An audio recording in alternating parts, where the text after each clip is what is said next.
Great morning class. I hope you all are fine. Today we are going to do the second part of our chapter number 4, Log on to Animate CC. Up till now we had studied 3 parts of the workspace of Animate CC. Today we are going to understand the remaining parts of the workspace of Animate CC. Firstly, we are going to understand the meaning of a timeline. Class, I had told you that when we give motion to a graphic, it turns into the animation. So today we are going to understand how we can provide this motion to a graphic. It can be provided with the help of a timeline. Timeline helps in providing the time and sequencing of the graphic, which helps to make it animation.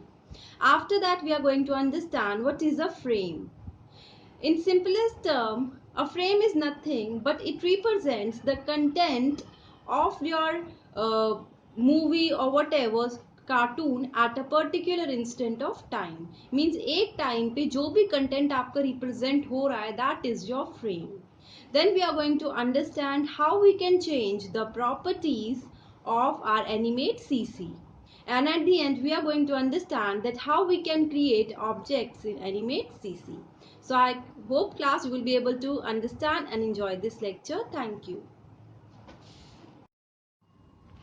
Timeline. The timeline is a rectangular window that is present at the bottom of the stage. It is the area where one controls the sequencing and timing of graphics and other elements of a movie. The major components of the timeline are layers, frames and the playhead. That means तो हमारी main चीज़ क्या रही कि timeline area it is the one which controls the sequencing and timing of a graphics.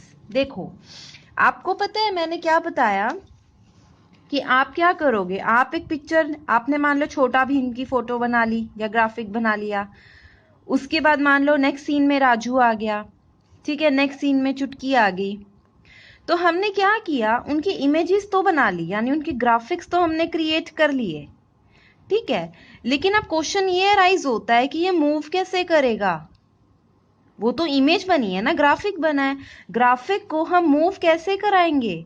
So the answer lies in timeline. Timeline क्या करेगा, वो इन graphics को motion provide कर देगा, मतलब टाइम के अकॉर्डिंग उनको मूव करा देगा, और जब भी हमारा ये ग्राफिक मूव करेगा तो हमारे पास क्या आ जाएगी, एनिमेशन. हमारे पास क्या आ जाएगा, एनिमेशन. जब मेरे ग्राफिक्स में मोशन ऐड हो जाएगा, मतलब हम उसमें टाइम एलिमेंट ऐड कर देंगे, तो वो क्या बन जाएगा, एनिमेशन. तो टाइमलाइन जो है हमारा वो यही काम करता है. It is the area where one controls the sequencing and timing of graphics, कि किस टाइम पे कौन सा ग्राफिक आएगा सीक्वेंस में, मतलब पहले अगर छोटा भीम को आना है, नेक्स्ट अगर राजू को आना है, तो एक सीक्वेंस होगा ना, ये तो नहीं है कि सारे कैरेक्टर्स उसी टाइम पे आ जाएंगे, कुछ सीक्वेंस रहा होगा जो स्टोरी है उसके अकॉर्डिंग, और किस टाइम पे किसको आना है, ठीक है, वो सारी मैनेजमेंट कौन करता है, टाइमलाइन करता है. और टाइमलाइन के कितने एलिमेंट्स होते हैं, 3 होते हैं, layer, frame and play head. तो अब हम इनको वन बाय वन डिस्कस करते हैं. Frames. Animation in Animate are created with the help of frames. Frame is defined as the little rectangular cells that appear on the timeline. Every fifth frame displays a number which we can find on the top of the timeline. Like films, the animate document divides the length of time into frames. A frame displays the content of the movie at a specific moment of time. तो यही हमारी definition है कि frame होता क्या है. Frame हमें क्या देता है, content of a movie at a specific movement of time. मान लेते हैं कि हमें पता है कि हमारा जो एनिमेशन है वो टाइम के अकॉर्डिंग चलता है, क्योंकि ग्राफिक में जैसे ही हम टाइम एलिमेंट यानी मोशन प्रोवाइड कर देते हैं किसी टाइम पे, तो वो मूव कर जाएगा और एनिमेशन हो जाएगी. देखो फ्रेम क्या होते हैं, जो भी एक टाइम पे आपका सीन क्रिएटेड होता है, मान लो आपका छोटा भीम के हाथ में एक टाइम पे लड्डू था, सेकंड में उसने वो लड्डू ईट कर लिया, थर्ड में वहां राजू आ गया। तो ये जो भी चीज मैं बता रही हूँ ये आपका क्या बन जाएगा, फ्रेम बन जाएगा। ठीक है, और वो क्या बोल रहा है, frame displace content of a movie at a specific moment of time. तो मान लो किसी टाइम पे उसके हाथ में लड्डू था ना, किसी टाइम पे उसने उसको ईट किया, नेक्स्ट टाइम पे राजू आया, तो हर टाइम पे जो आपका ये सीन क्रिएट हो रहा है उसको हम क्या बोल रहे हैं, फ्रेम बोल रहे हैं। ठीक है, और फ्रेम आपका रिप्रेजेंट कैसे होता है, रेक्टेंगल सेल से। एनिमेट के अंदर ये रेक्टेंगल सेल्स होते हैं, रेक्टेंगुलर सेल्स होते हैं, जिससे आप इसको क्या करते हो, रिप्रेजेंट करते हो। तो वही है, frame is defined as the little rectangular cells that appear on timeline. अगर आप ये टाइमलाइन देखो तो अगर आप क्लियर ढंग से देखो तो यहाँ पे ना सेल्स, रेक्टेंगल्स बने हुए हैं। तो हर एक रेक्टेंगल एक फ्रेम है, और जो हर फिफ्थ फ्रेम है ना उसको हमने एक नंबर दे रखा है। हर फिफ्थ फ्रेम को एक नंबर मिला होगा which we can find at the top of timeline. ये जो आपको नंबर्स दिख रहे हैं ये क्या है, ये फ्रेम नंबर है, पर हर फ्रेम को हम नंबर नहीं देते, हर फिफ्थ फ्रेम को हम नंबर देते हैं। Next is your keyframe. Keyframe are the special type of frames where we define some change to an object's properties for an animation like position, color, shape, etc. A keyframe is represented by a solid black dot. We can easily change the length of a tweened animation by dragging a keyframe in the timeline. तो इसकी definition क्या हुई, पहली बात तो ये की frame भी क्या है, फ्रेम है, लेकिन ये स्पेशल टाइप ऑफ फ्रेम है। हमने पढ़ा कि एक टाइम पे जो हमें मूवमेंट ऑफ टाइम पे जो भी कंटेंट दिख रहा है दैट इज अ फ्रेम। अब की फ्रेम क्या है, ये भी फ्रेम है बट कुछ स्पेशल टाइप ऑफ फ्रेम है। अब ये फ्रेम करते क्या है, define some change to an object's property for an animation. यानी कि देखो फ्रेम तो कितने सारे होंगे, क्योंकि आपकी मूवी में कितने सारे सीन होंगे, हर सीन का एक फ्रेम बन जाएगा, लेकिन एक टाइम पे जिस फ्रेम में आप कुछ चेंज कर रहे हो, जिस फ्रेम में आप कुछ मॉडिफिकेशन कर रहे हो, जिस फ्रेम में आप कुछ एडिटिंग कर रहे हो उस मूवमेंट पे, वो तो कोई एक ही होगा ना जिस फ्रेम में आप चेंज कर रहे होगे या कुछ मॉडिफिकेशन कर रहे होगे उसकी प्रॉपर्टीज में। तो वो जो फ्रेम होगा दैट विल बी योर की फ्रेम। ठीक है, की फ्रेम कौन सा होगा, जिसमें आप एक टाइम पे क्या कर रहे होगे, कुछ काम कर रहे होगे, प्रॉपर्टीज में चेंज कर रहे होगे, कुछ भी हो सकती है, चाहे पोजीशन हो, चाहे कलर हो, चाहे शेप हो। अ की frame is represented by a solid black dot. तो अगर आपको नॉर्मल फ्रेम देखना है स्क्वायर रेक्टेंगल शेप में होगा, की फ्रेम देखना है तो ऐसे रिप्रेजेंट हो रहा होगा ब्लैक डॉट से। ठीक है, next is layers. Layers are like transparent sheets stacked on top of one another, each containing a different image that appears on the stage. Layers क्या है, sheets ही हैं stacked on one another, each containing different image that appears on the stage. When we open a new Animate document, it displays only one layer which contains its own timeline with endless frames. We can add more layers to organize the artwork. We can draw and edit objects on one layer without affecting the objects on another layer. The active layer is indicated with a keyframe navigator controller icon. Layer का meaning क्या होता है class, मान लो जैसे आपको drawing बनानी होती है, आपके पास एक ड्राइंग फाइल है, तो आप क्या करोगे, फर्स्ट ड्राइंग बनाओगे तो पहली शीट पे बनाओगे, फिर अगर सेकंड ड्राइंग बनानी होगी तो नेक्स्ट शीट पे बनाओगे ना, सेम ही शीट पे तो सारा काम नहीं करोगे। ऐसा क्यों करते हो, ताकि आपकी जो ड्राइंग है वो प्रेजेंटेबल रहे, आपको सारी की सारी ड्राइंग्स इजीली आप उनको मैनेज कर सको। राइट, बेसिकली रीजन क्या होता है कि हम उनको इजीली मैनेज कर सकें। उसी टाइप से जब आप एनिमेशन करते हो, मान लो एक आपने प्रॉपर सा सीन बनाया जिसके अंदर राजू, चुटकी और मान लो भीम कहाँ पर गए हुए हैं, किसी जंगल में गए हुए हैं, ठीक है, किसी फॉरेस्ट में गए हुए हैं, और एक और सीन आपको क्रिएट करना है जिसके अंदर जो किंग है, जो उसकी डॉटर है, और मान लो कालिया है, वो कहाँ पे बैठे हुए हैं, किंगडम में है फिलहाल अपने। ठीक है, ये 2 सीन्स हैं। अब अगर आपको ये नॉर्मल वे से बनाना हो तो क्या होगा, ठीक है आपका स्टेज है, आप उस पर बना दोगे, लेकिन अगर आपको मान लो ये सीन भी बनाना है तो फिर मुश्किल हो जाएगा ना। तो हम क्या करते हैं, हम लेयर्स बना लेते हैं। लेयर्स में क्या होता है, फर्स्ट लेयर में आप बनाओ लेयर 1, उसके अंदर आप ये सीन क्रिएट कर दो, इसकी लेयर के अंदर आपको सब कुछ मिलेगा। जब आपने लेयर 1 बनाया ना, इसकी अपनी टाइमलाइन होगी, इसके अपने फ्रेम होंगे, ठीक है, अपना स्टेज होगा, उसके अंदर आप सारा वर्क करो।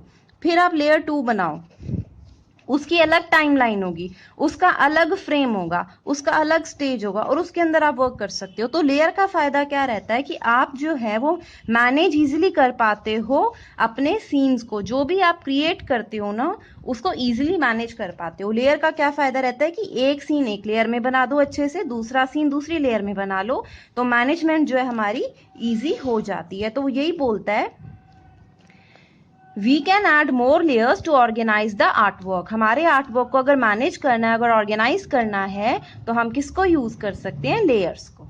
ठीक है, next is your play head. Play head indicates the current frame displayed on the stage. It is represented by a red frame and a red vertical line below it in the timeline window. It moves from left to right on the timeline as the movie proceeds through the frame. The speed of the playhead movement is based on the frame rate setting. देखो बेटा, play head क्या है? अब ये भी frame ही है, लेकिन जो फ्रेम प्रेजेंटली आपका डिस्प्ले हो रहा है, देखो अगर आपकी कोई मूवी चलती है तो उस एक टाइम पे एक ही सीन आता है ना, सारे कैरेक्टर्स और सारे सीन आपको एक टाइम पे तो नहीं दिख जाते, एक टाइम पे कोई एक ही फ्रेम दिख रहा होगा, कोई एक ही सीन दिख रहा होगा। तो जो फ्रेम या जो सीन आपको करंटली दिख रहा है वो क्या है? आपका प्ले हेड है। तो प्ले हेड क्या बताता है? वो करंट फ्रेम जो कि डिस्प्ले हो रहा है स्टेज पे, और ये किससे रिप्रेजेंट होता है? रेड फ्रेम से। मतलब इसका फ्रेम कैसा दिखेगा? जैसे यहाँ दिख रहा है रेड कलर का, ठीक है, और इसके नीचे एक लाइन बनी होगी रेड कलर की, ऐसे होता है ये frame, something like this. Red colour का फ्रेम होगा ऐसे, और एक नीचे ऐसे लॉन्ग सी लाइन जा रही होगी, और ये लाइन क्या करती रहती है? जैसे जैसे अब आपकी मूवी चल रही है, आपने उसको टाइम दे रखा है, तो वो जो सीन अभी था वो चला गया ना, उसके बाद नेक्स्ट फ्रेम आएगा, तो वो इस रेड लाइन से ऐसे वो लेफ्ट में जाते जाएगा जो सीन हो चुका है, और जिस सीन ने आना है वो इस साइड, वो इधर होता जाएगा। समझ गए? मतलब मूवमेंट ऐसे चलती है आपकी मूवी की कि जो सीन होता गया वो चलता जाए और नेक्स्ट सीन आता जाए। ठीक है, next is your property inspector. Property inspector is a panel that displays the properties of the selected object. Property inspector क्या करेगा? Properties बताएगा किसी भी ऑब्जेक्ट की। मान लो मैंने उस टाइम छोटा भीम को सेलेक्ट कर लिया, तो छोटा भीम की जितनी प्रॉपर्टीज होंगी, जैसे उसका कलर, उसकी शेप, जो भी, ठीक है, कोई लाइन है, कोई और ऑब्जेक्ट मैंने चूज कर लिया है तो वो लाइन है या नहीं है, कोई सिंबल, कोई टेक्स्ट, इस टाइप की प्रॉपर्टीज होंगी। प्रॉपर्टी डिपेंड करती है ऑब्जेक्ट पे, हर ऑब्जेक्ट की सेम प्रॉपर्टी नहीं हो सकती। अगर आपने कोई करेक्टर बनाया है उसकी प्रॉपर्टी अलग होगी, अगर आपने कोई ट्री, ग्रास, हट बना रखी है तो इनकी प्रॉपर्टीज अलग होंगी। ठीक है, अब जो हम नेक्स्ट टॉपिक करेंगे ना बेटा, उसके अंदर हम यही देखेंगे कि हम प्रॉपर्टीज को सेट कैसे कर सकते हैं। अब सेट करने के लिए भी दो चीजें होती हैं। अगर मैं कोई न्यू डॉक्यूमेंट बना रही हूँ तो उसकी कैसे सेट करूंगी, और अगर मेरा ऑलरेडी कोई ऑब्जेक्ट बना हुआ है तो मैं उसकी प्रॉपर्टीज कैसे सेट करूंगी। तो in this topic I am going to understand that I am making a new document. मैं एक नया सीन क्रिएट कर रही हूँ, तो उसके अंदर मैं पहले से ही प्रॉपर्टीज कैसे सेट कर सकती हूँ। तो setting document properties. Each time when we open Animate, the application opens a new file with the default settings for the movie properties. सबसे पहले जब भी हम ओपन करेंगे तो डिफॉल्ट प्रॉपर्टीज ही आती है, मतलब जो पहले से सेट होती हैं। We can create a new movie as we want. हम एक नई मूवी बना सकते हैं। To set the frame rate, background color and ruler units, we use the following steps. अब हम कौन कौन सी प्रॉपर्टीज चेंज कर सकते हैं? फ्रेम का रेट, यानी फ्रेम की स्पीड, किस स्पीड से आपका फ्रेम चलेगा। कई बार आपने देखा ना, कोई कोई सीन बड़ा स्लो मोशन में होता है, कोई कोई सीन बड़ा फास्ट मोशन में होता है, कोई कोई नॉर्मल में होता है, तो वो फ्रेम का रेट होता है। अगर हमने रेट फास्ट कर दिया तो वो फास्ट हो जाएगा, अगर हमने फ्रेम का रेट स्लो कर दिया तो स्लो मोशन वाला सीन हो जाएगा, अगर नॉर्मल रेट से चल रहे हो तो नॉर्मल सीन चलेगा। बैकग्राउंड कलर हो, ठीक है, या रूलर की यूनिट्स हो, तो ये सब हम चेंज कर सकते हैं। करना क्या है आपने? Click on file new, file option पे क्लिक, मेन्यू पे क्लिक करिए, after that click on new option, the new document dialog box is displayed, ये वाला ऐसा डायलॉग बॉक्स आ जाएगा। Select action script 3.0 option in the type section, ये आपका टाइप सेक्शन है, और इसके अंदर ये जो आपका मार्क्ड है, this is your adobe script 3.0, इस पे आपने क्लिक करना है। Define the stage dimension, stage की क्या वैल्यू रखना चाहते हो, रूलर यूनिट्स, बैकग्राउंड कलर, ये सारी यहाँ पे A document will open with the defined settings. जो आपने सेटिंग्स की थी अभी फ्रेम रेट की, बैकग्राउंड की, तो आपका डॉक्यूमेंट ओपन हो जाएगा उन सेटिंग्स के साथ। अब जो हम नेक्स्ट टॉपिक पढ़ेंगे, इन दिस आप सेटिंग्स चेंज कर सकते हो लेकिन of an already open document, मतलब आपने पहले से डॉक्यूमेंट ओपन कर रखा है, अब आप उसमें चेंजेस करना चाहते हो तो we can use this way. You can modify the settings of an already open document later on by clicking the modify document option and changing the settings as per your need. To specify the stage size, सबसे पहले आपको कहाँ पर जाना है, modify और फिर document पे क्लिक करना है. तो आपका ये वाला डायलॉग बॉक्स ओपन हो जाएगा डॉक्यूमेंट सेटिंग्स वाला. अब वो इसमें आप कौन कौन सी सेटिंग्स कर रहे हो, we are about to change that, we are about to study that. To specify the stage size in pixels, select the pixels from the units drop down list, enter the values of width and height in their corresponding boxes in the stage size section. जो ये आपका section है इसके अंदर आप वो unit specify कर सकते हो जिसमें आप अपनी स्टेज की लेंथ ब्रेथ सेट करना चाहते हो, जो सी भी यूनिट आपको पसंद हो. To set the stage size according to the contents on the stage, select the match content option next to the stage size section. मान लो अगर आप ये चाहते हो कि जितना लिखा हुआ है जितना कंटेंट है उतना ही आए, तो ये मैच कंटेंट का ऑप्शन दिख रहा है, इस पे क्लिक कर दो. तो जितना कंटेंट होगा उसके अकॉर्डिंग स्टेज का साइज अपने आप चेंज होता जाएगा.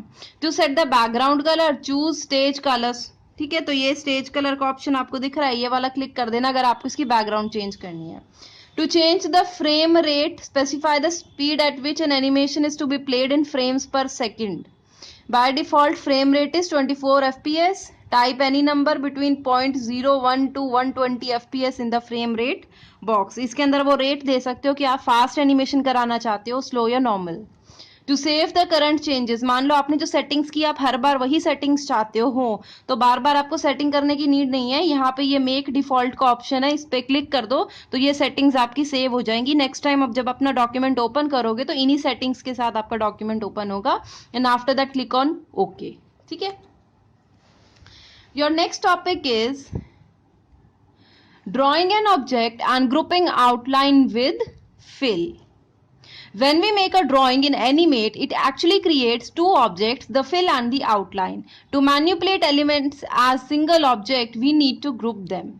होता क्या है, जब भी आप एनिमेट के अंदर ऑब्जेक्ट्स क्रिएट करते हो तो ऑब्जेक्ट्स ना दो टाइप के बन सकते हैं, या तो फिल जिसमें सारा कलर फिल्ड होगा, दूसरा होता है आउटलाइन इस टाइप का.